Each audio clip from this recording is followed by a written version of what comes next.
Hello friends, ఇది బ్యాబ్స్ వారి స్వామినారాయణ మందిరం న్యూ జెర్సీలో ఉంది. అమెరికా అండి. ఇది 185 ఎకరాల ల్యాండ్లో కట్టారట. 5 సంవత్సరాలు కష్టపడి కట్టారట.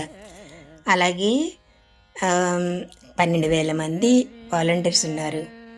ఈ మందిరం నుండి మనం ఈ ఎంట్రన్స్ గేట్ నుంచి లోపలికి వెళ్ళగానే నీలకంఠవర్ణి అనే స్వామినారాయణుడే యోగి రూపంలో దర్శనమిస్తారనమాట. 49 అడుగుల ఈ స్వామినారాయణుడండి యోగి రూపంలో ఉన్నారనమాట. అది దాటి వెళ్తే వెల్కమ్ మందిరం. ఆ వెల్కమ్ మందిరంలో కూడా ఎన్నో వుడ్ కార్వింగ్స్, దానిలో దీపాలు వెలుగుతూ ఉంటాయి అన్నమాట. ఇంకా ఈ ఆర్కిటెక్చర్ చూస్తే 17వ శతాబ్దంలోదేటండి ఇది. అంత చక్కగా కట్టారనమాట. ఇది చూసారు కదా, ఇందులోనే ఆ పాలరాతి కట్టడంతో కట్టిన ఆ మందిరంలోనే ఈయన ప్రవేశించగానే మనకి కనపడేది అక్షరత మధ్యలో ఉంటుందన్నమాట. లైమ్ స్టోన్తో కట్టారట. అందులో ఆ మందిరంలో పరబ్రహ్మ మండపం ఉంటుంది, ముక్త మండపం ఉంటుంది, ఐశ్వర్యలక్ష్మీల మండపం ఉంటుంది, పరమహంసల మండపం ఉంటుంది.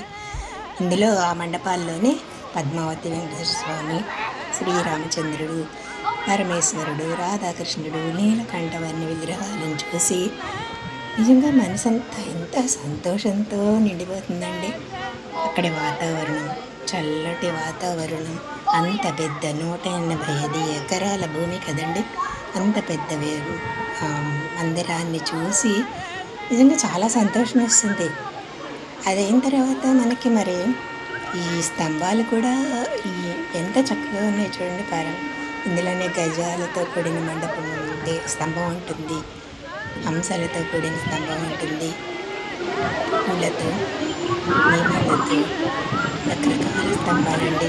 ఈ స్తంభాలు ఏమో ఉన్నాయి తెలుసా, 548 రాతి స్తంభాలు. ఇవన్నీ అయ్యి మనం మరి ఆకలేస్తుంది కదా, ఇవన్నీ కడ్డ నిండుగా నింపుకొని మనసు ఎంతో సంతోషపడ్డాక ఇప్పుడు మరి కడుపు నింపుకోవడానికి కూడా అక్కడ ఒక కేఫ్ ఉంది. దాన్ని సయన కేఫ్ అంటారు. అక్కడ సాత్విక భోజనం కూడా ఉంటుంది. ఆ సాత్విక భోజనం తిని ఆ తర్వాత మనం అక్కడ కొన్ని షోలను కూడా విడుస్తారు.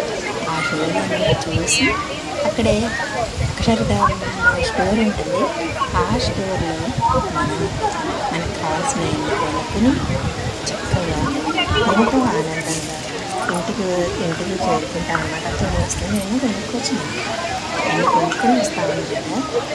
అందరూ కూడా అక్కడ ఆనందం పట్ల డాన్స్ చేస్తూ ఉంటారు, గొడవలు చెప్తూ ఉంటారు. అది మామూలుగా కాదండి. ఇంకా ఈ అక్షరధామ ఇది వరల్డ్ ఫస్ట్ లార్జెస్ట్ ఎక్కడుంది అంటే కంబోడియాలో ఉందట. ఇది సెకండ్ లార్జెస్ట్ మందిరం అని చెప్తున్నారు. ఏదో ఇక్కడ చూడండి, లక్ష్మీదేవి సరస్వతి, ఇక్కడ స్వామి పాదాలు ఉంటాయి. ఆ పాదాలకి నమస్కరిద్దామండి. ఇవన్నీ దాటాక చూడండి, ఇక్కడ ఒక్కొక్క స్తంభం మీద ఒక్కొక్క స్వామి విగ్రహాన్ని ఎంత బాగా చెక్కారో. అలాగే కొన్ని ఏనుగులండి. ఏనుగులంటే అసలు ఎన్ని గుంపులుగా ఉన్న అన్ని తొండాలు ఎందుకున్నాయో మరి. ఈయన ఆత్మానంద స్వామి అంట, ఒక భక్తుడు. ఇది సయాన కేఫ్ అంటారండి. ఈ కేఫ్లో చక్కటి భోజనం, సాత్విక భోజనం కడుపు నిండా తినచ్చు. ఆ తర్వాత షోలను చూసి మనం కావాల్సింది కొనుక్కుని ఇంటికి హ్యాపీగా రావచ్చండి. ఇది బాగుందండి.